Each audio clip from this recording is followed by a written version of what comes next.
Assalamualaikum warahmatullahi wabarakatuh. Sampurasun kasadayana. Gimana kabarnya para wargi, semuanya atau sedulur-sedulur? Gimana kabarnya atau para sahabat kurang enak didengarnya ya, wargi atau sedulur saja, karena kita berada di Nusantara. Jadi begini, pembahasan sekarang saya ingin coba membahas tentang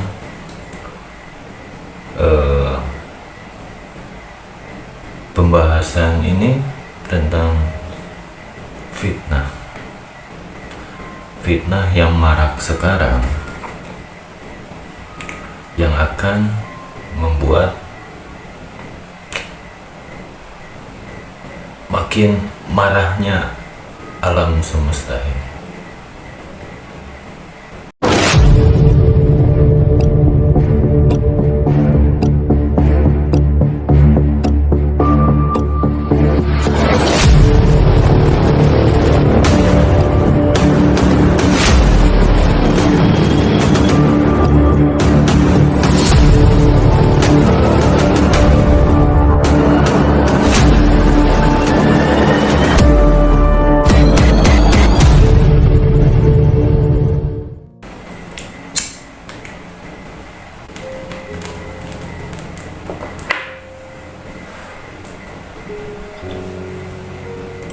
Saya ingin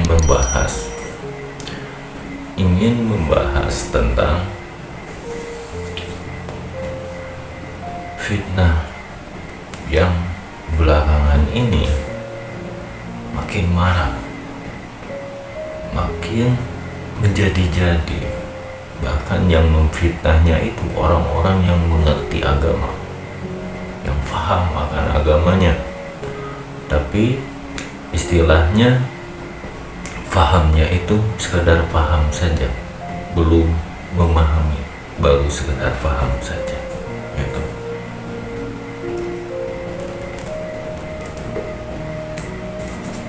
Saya ingin menjelaskan kenapa saya ingin membahas ini, karena efek dari fitnah ini memicu alam di Nusantara ini bergejolak.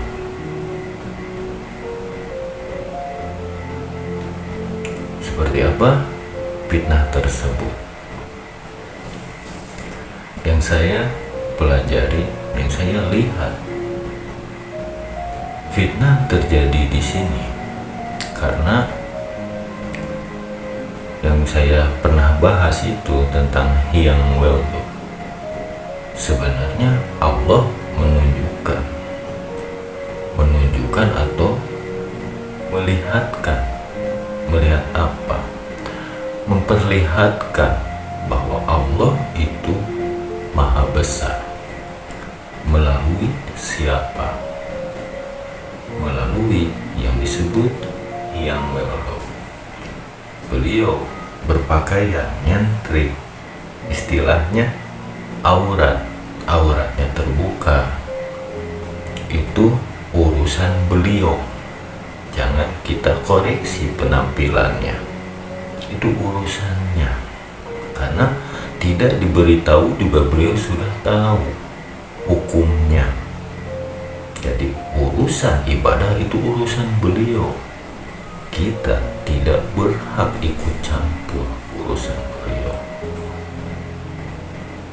Masalah stylean, masalah berpakaian beliau, jangan pernah kita koreksi, itu haknya. Jika ingin mengoreksi tentang argumennya yang disebut surga atau neraka itu hayalan, itu kan saya juga pernah membahas tentang imajinasi.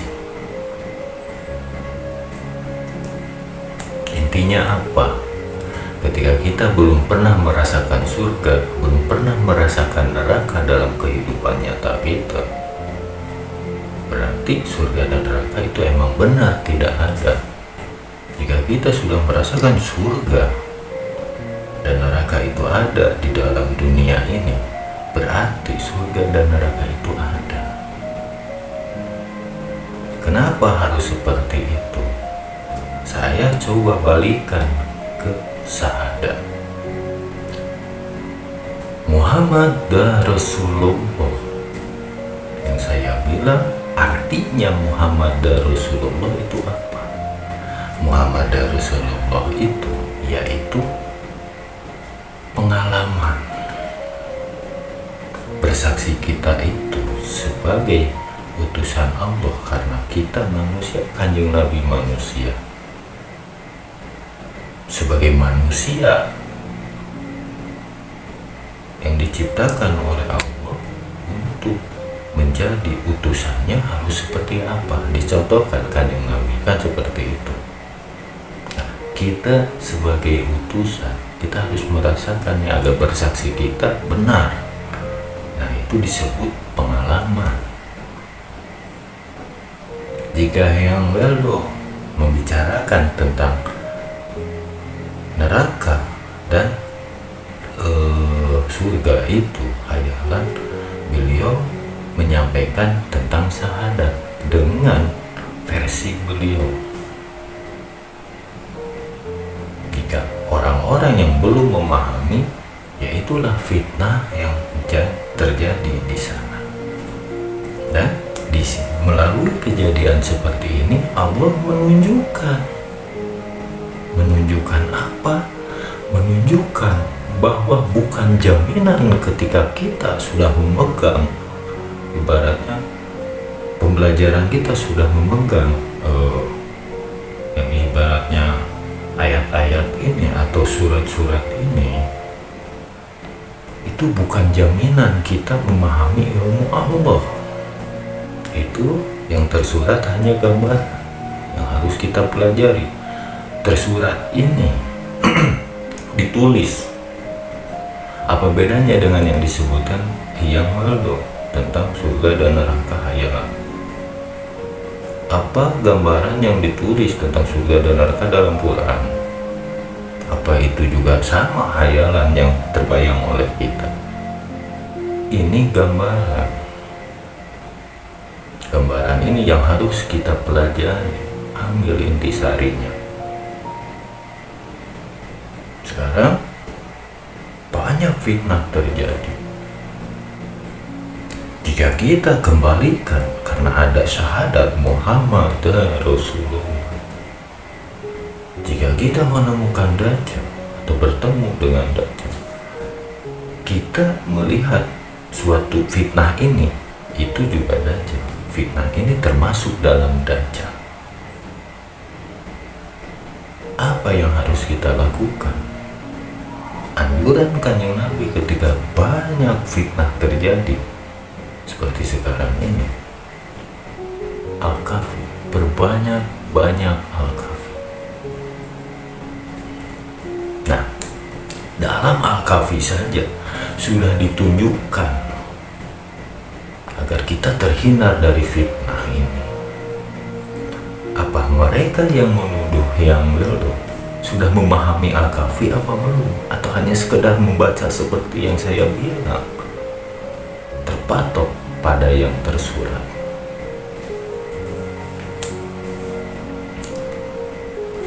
Apa kita bisa terlepas dari hanya sekedar cerita pemuda yang tertidur di gua?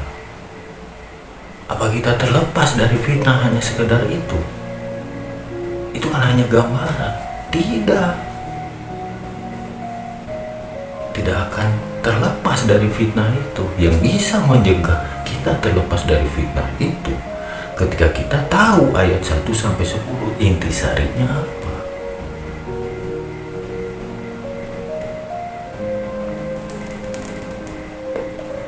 Saya kasih tahu tentang terhindar dari fitnah. Begini, ayat 1-10 itu untuk kita terhindar dari fitnah. Contohnya, orang yang tertidur digugah selama 300 tahun, mereka supaya tahu mereka tidur 300 tahun setelah mereka diberi lapar oleh Allah Subhanahu wa Ta'ala. Kenapa mereka diberi lapar? Karena mereka sudah menyerahkan jawabannya pada Allah. Ketika mereka bingung sudah tertidur berapa lama, Allah hanya sekedar memberikan lapar pada mereka agar mereka membeli makanan ke pasar dan membayarnya dengan uang keluar 300 tahun yang lalu. Di situ jawabannya, mereka dapat 300 tahun mereka tertidur. Karena apa? Karena menyerahkan semuanya pada Allah. Intinya apa? Intinya inna lillahi wa inna ilaihi raji'un. Ketika kita belum sampai ke pemikiran yang dipikirkan oleh Yang Weldo, jangan sampai kita menuduh dia sesat. Karena apa? Kanjeng Nabi saja mengajarkan kita inna lillahi wa inna ilaihi raji'un. Serahkan saja, jika emang Yang Weldo salah, inna lillahi saja, serahkan saja pada Allah. Allah yang lebih berkuasa daripada makhluknya.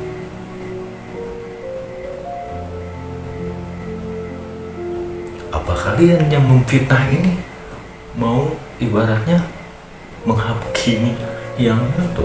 Apa hak kalian? Kalian mempelajari agama saja, kalian masih diberitahu. Luar biasanya seperti apa kalian yang memfitnah ini? Kalian hanya sekedar baru membaca, dikasih tahu kalian. Apa kalian ingin melebihi Tuhan? Ingin melebihi Allah? Kanjeng Nabi saja tidak berani. Kanjeng Nabi ini, bukankah kalian juga yang memuja-muja? Kanjeng Nabi memberikan anjuran ketika bertemu Dajjal. Fitnah ini termasuk Dajjal, karena fitnah terbesar. Itu intisari 1-10 itu anjuran beliau. Berbanyak baca, terutama 1-10. Intinya innalillahi, berserah, serahkan. Jika Yang Weldo salah, serahkan pada Yang Maha Kuasa. Bukan hak kita menghakimi beliau.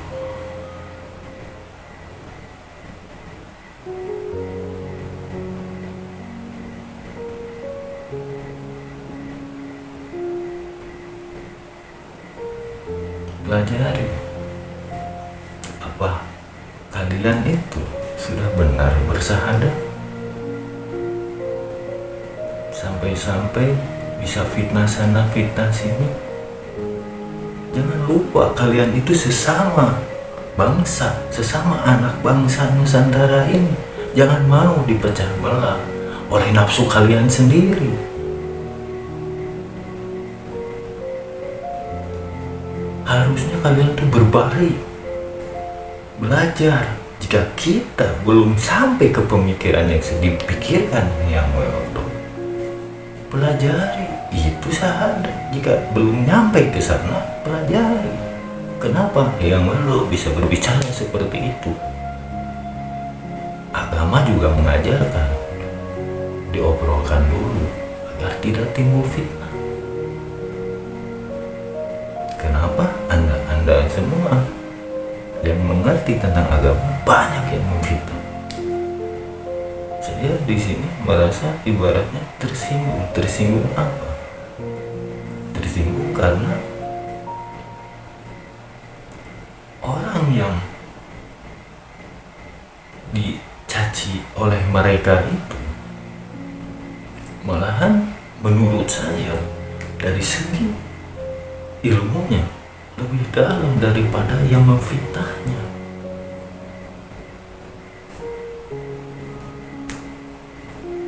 Mungkin guru-guru yang memfitnah ini juga masih di bawah Yang Weldo, kalau boleh saya tunjukkan.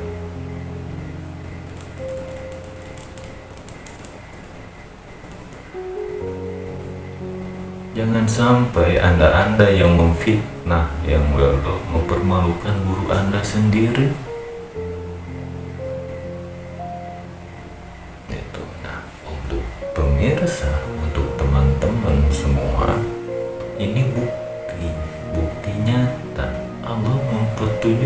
Allah melihatkan, alam ini memperlihatkan seseorang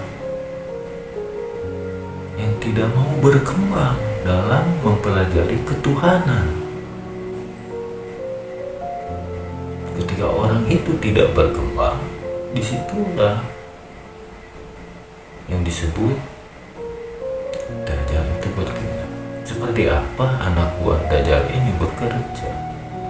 Anak buah Dajjal ini bekerja yaitu ketika seseorang mulai mendekati yang namanya Tuhan, mulai berjalan di jalan Tuhan, disitulah dia bekerja. Karena untuk apa anak buah Dajjal ini menggoda, ibaratnya membelokkan orang-orang yang sudah ibaratnya yang tidak berjalan di jalan Allah. Untuk apa? Tidak ada pengaruhnya, dia sudah salah jalannya, untuk apa kita ganggu lagi, ibaratnya seperti itu. Orang-orang yang menuju jalan kebenaran justru yang diganggu. Nah, mereka ketika stop mentok di yang tersurat, bahayanya di situ. Mudah sekali dibelokkan. Hidup ini sirotol mustaqim. Bagi siapa yang mampu menyeimbangkan kehidupan, akan seimbang kehidupannya akhirat kelak. Dihormati kita di sana. Mungkin yang disebut Isra Miraj, mereka juga akan menggunakan hayalannya. Nabi pergi ke langit ketujuh. Terus para wali yang pergi naik haji lewat Buha. Mungkin seperti itu, mereka seperti yang mereka hayalkan saja.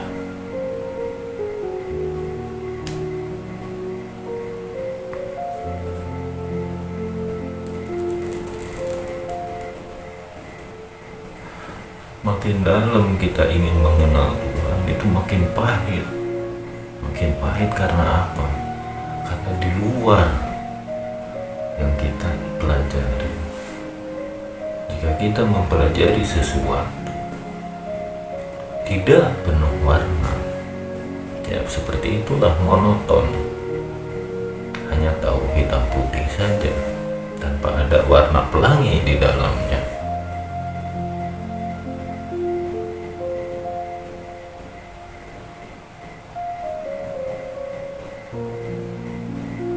Hati-hati jika ingin mengenal Yang Maha Kuasa.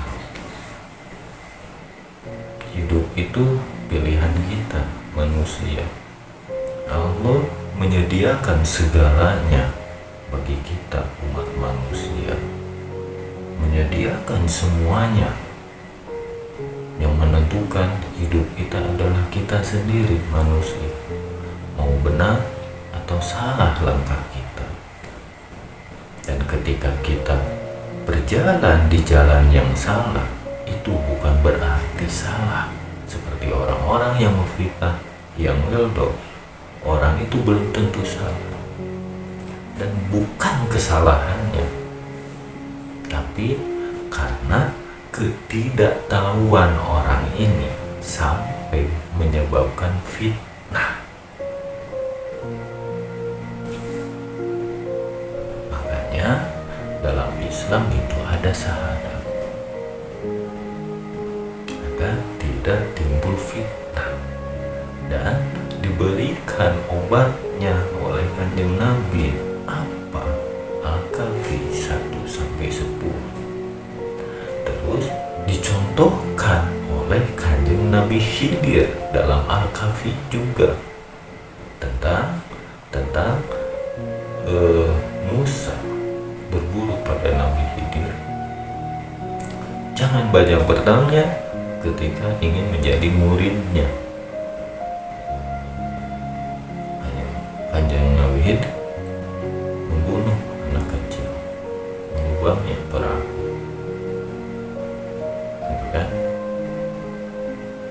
Nabi Musa hanya sekedar melihat.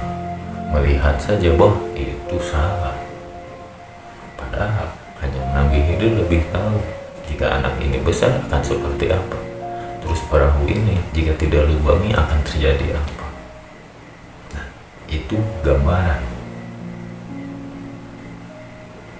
Gambaran ketika Nabi Musa ini belum nyampe ke Nabi Khidir pandangannya. Seperti itulah fitnah terjadi. Itu sudah dicontohkan juga dalam Al-Kahfi.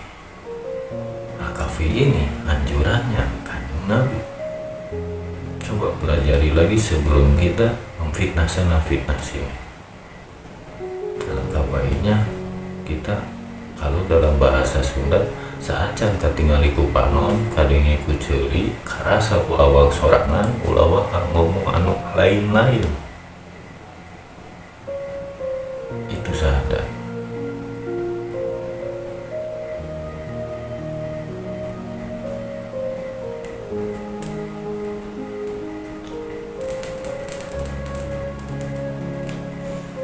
Agar tidak timbul fitnah. Sekian pembahasan saya kali ini, mudah-mudahan bermanfaat bagi teman-teman. Assalamualaikum warahmatullahi wabarakatuh.